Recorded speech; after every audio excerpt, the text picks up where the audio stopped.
My morning routine with some fun idioms. Hi, this is Language Learning Report Card, and I'm Vicki Kelty. I teach English online, focusing on speaking. Today, I want you to talk about your morning routine using idioms. So I'll go first.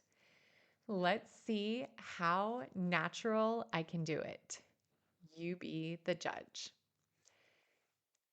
So I start my morning off with an early wake up call that I never answer.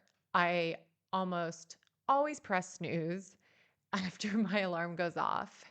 And if not once, twice, three, maximum four times, I really try to limit my snoozing to four times, which is unfortunate because the early bird gets the worm. So I should just wake up when my alarm goes off initially. I set it for a time that is perfect for giving me the time and space to do everything that I need to do in the morning. So when I press snooze a million times, yeah, it makes everything a lot more difficult, but it is what it is.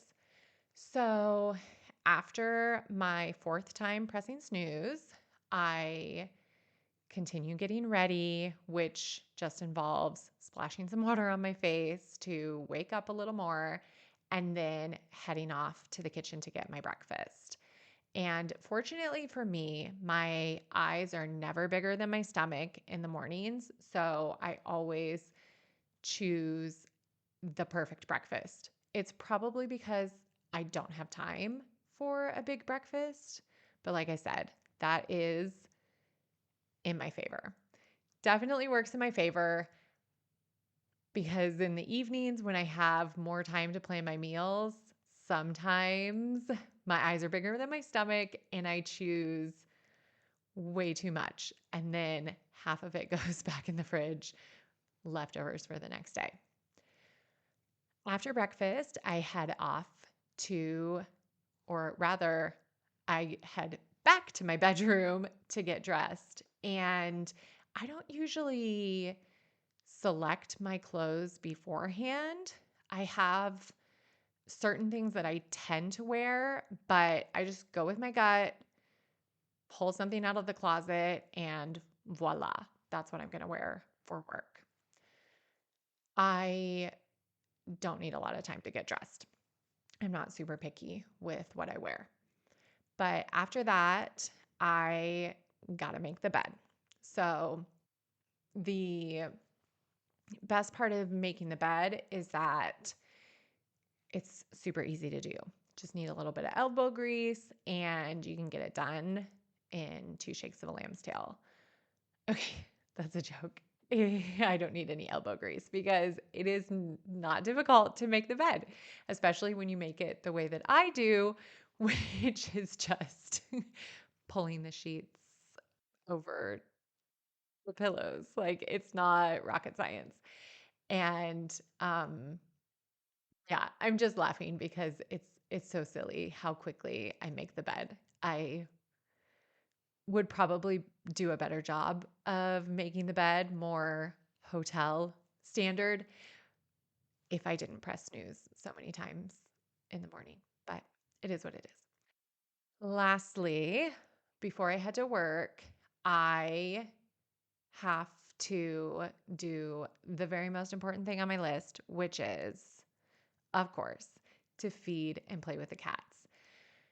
It's a little chaotic at this point. I have to say, I know I made it sound like these things aren't too difficult. Each one goes pretty fast, but I'm honestly running around like a chicken with its head cut off, trying to get everything done in the short amount of time I have. All of it due to the fact that I press snooze so many times in the morning. It's the price I pay. But I do get the kids, sorry, not kids, cats. I do get the cats fed and played with in the hopes that they won't interrupt my classes too much. And then I start my day off on the right foot.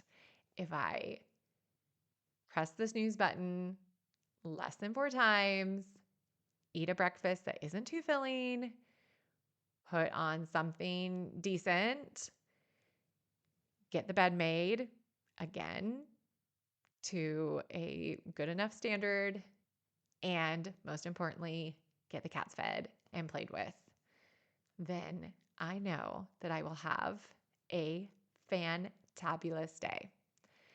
And that's it. It's time for me to teach them English. And that's how it's done. So, how'd I do? Did the idioms fit well into my daily routine? And what idioms would you use to talk about your morning? Before we go, be sure to do your self evaluation. How comfy do you feel using idioms to talk about your morning routine? Satisfactory or development needed? Do a quick self eval and use your answers to that eval to decide whether to listen to this recording again and keep practicing, or head off to listen to another one, maybe even a different level. Remember, you can find more listening practice at vickykelty.com. That's all from me. Bye now.